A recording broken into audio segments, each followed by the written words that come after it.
Hey everyone, welcome back. Hope you're having a fantastic day so far. So, during Donald Trump's presidential campaign, he promised a lot of things for the American people, plus big improvements in the regards of reform to Social Security.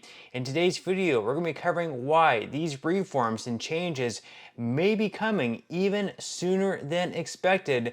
But before we go ahead and dive into it for today, if you would like to receive up to $200 in free stock or $200 in free cash, in a pinned comment below, I will be leaving a link to Robinhood.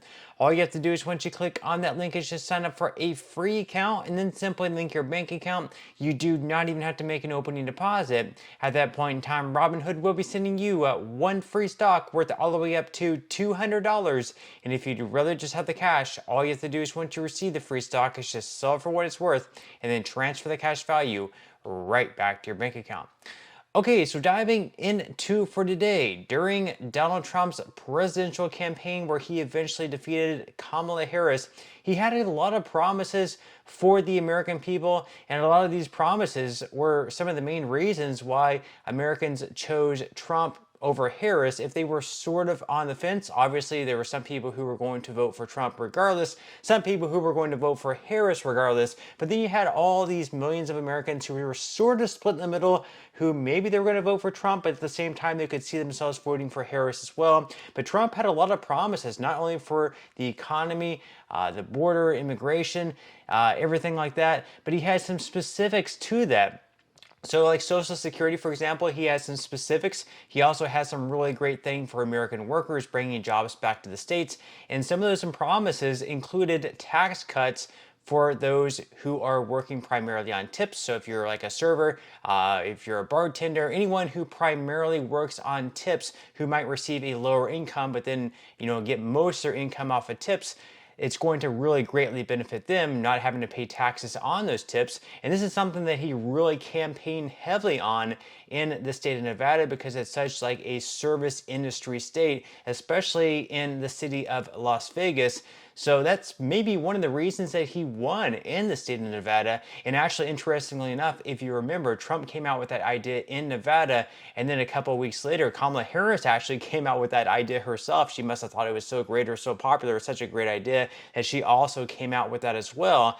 And then on top of that, Trump also wanted to eliminate taxes on overtime as well. So obviously, if you work over 40 hours per week, anything in addition to that, if you're working, more hours, with the same company, I guess, then that extra money also would not be taxed either. And then finally, as far as Social Security goes, unfortunately, in the year of 2025, around 50% of Social Security beneficiaries are paying some sort of taxes at the federal level, in addition to possibly the state level. Right now, there are around 10 states that still tax Social Security benefits to a certain extent. If you make a certain amount of income, you will have to pay some taxes on your Social Security income. Well, Trump, at the federal level at least, he wants to eliminate taxation on Social Security benefits. So those three ideas, eliminating tax on tips, overtime, and Social Security, some Americans might have thought, that's a great idea, but maybe it won't happen because we may not have enough Democrats on board. Or maybe it's just like, one of those crazy ideas or throwing out there a campaign promise to, sort of buy voters in a way.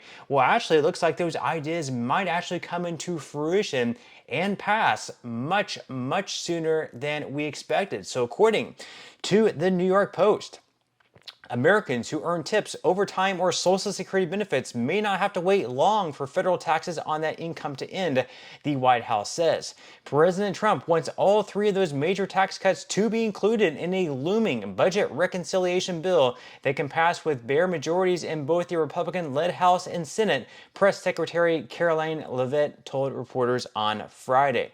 She said, quote, "The president has made it very clear to our allies on Capitol Hill that it is a critical piece of this reconciliation package," she said in a response to the question from the Post, confirming Trump's wishes for all three to be included in the legislation. Now, the vehicle for the cuts has been unclear, and congressional Republican leaders, including Senate Majority Leader John Thune, has not specifically committed to a strategy for passing those three campaign trail promises. So basically, their idea here is to include that in the reconciliation bill. And the great thing about reconciliation bills go, at at least if your party is in the majority, but they don't have the 60 seats in the Senate, is in reconciliation bills. Most pieces of legislation, in order for them to pass the Senate, they would need at least 60 yes votes. It's very difficult to achieve because it's going to require some sort of support from the other party.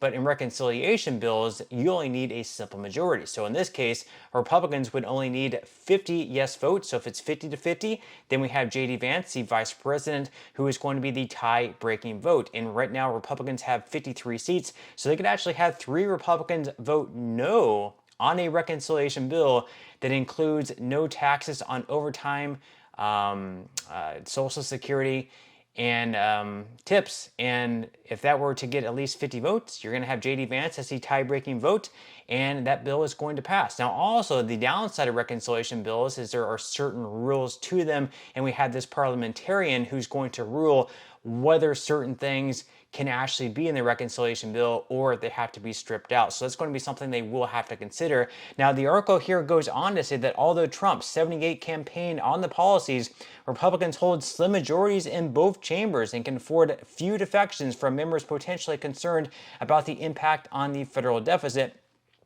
The budget reconciliation bill is expected to come in the first half of this year, and it's unclear whether legislators will impose income limits on beneficiaries. It's also unclear whether the provisions can pass muster with congressional parliamentarians who have immense power to veto items that they deem non-germane to the budget. That's sort of what I mentioned there. If it is something that they rule can't be in this bill, in the reconciliation package, then it will have to be removed. Now, changes to the Social Security system, long regarded as a political, quote, third rail, are thought to be particularly vulnerable, sources tell the Post, and the precise timing of the reconciliation push isn't yet known, and it may come after a March 14th government funding deadline. Thune said earlier this month that Republicans have as a top legislative priority extending lower individual tax rates passed in Trump's 2017 tax cut law. So there we have it, March 14th. After March 14th, it might come after that deadline, but perhaps before summer.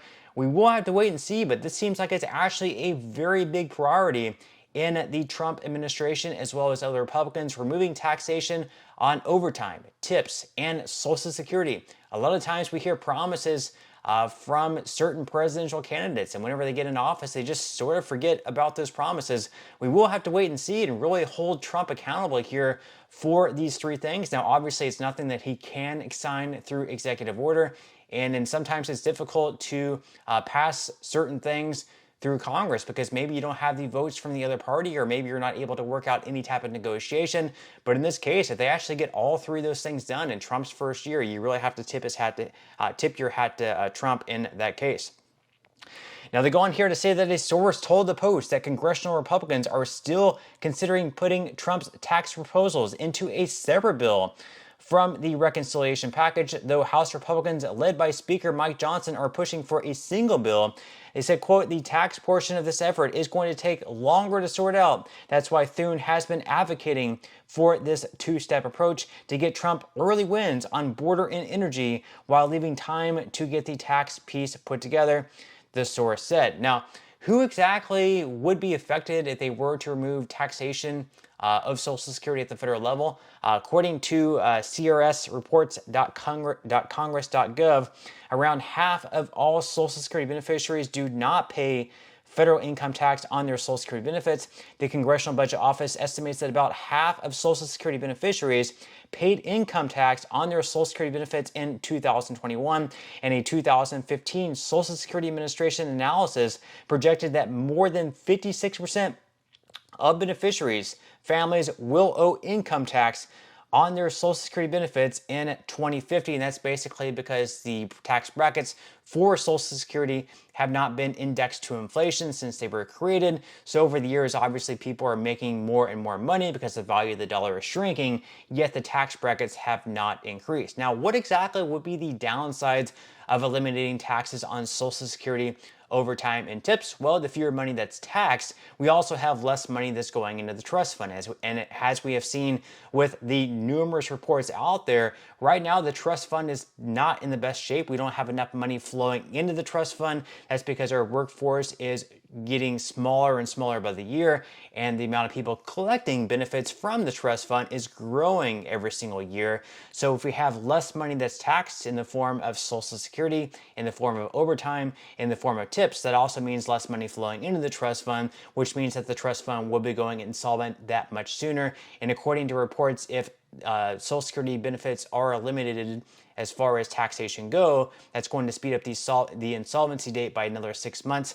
I'm not sure how fast the insolvency date would speed up if we eliminated taxation on overtime and tips as well. Maybe another year. So then we're going to be speeding up from like 2035 maybe to 2033 or 2034. Again, either way, they are going to have to come up with a longer term solution, even if they do remove taxation of overtime, tips, and Social Security. But with that said, leave your thoughts and comments below. Are you backing these ideas to eliminate tax on Social Security, overtime, and tips? Do you think it's a good idea? Do you think it's a bad idea? Leave your thoughts and comments below. I would definitely love to read them. But that's all we have for today's video, and I will see you in the next one.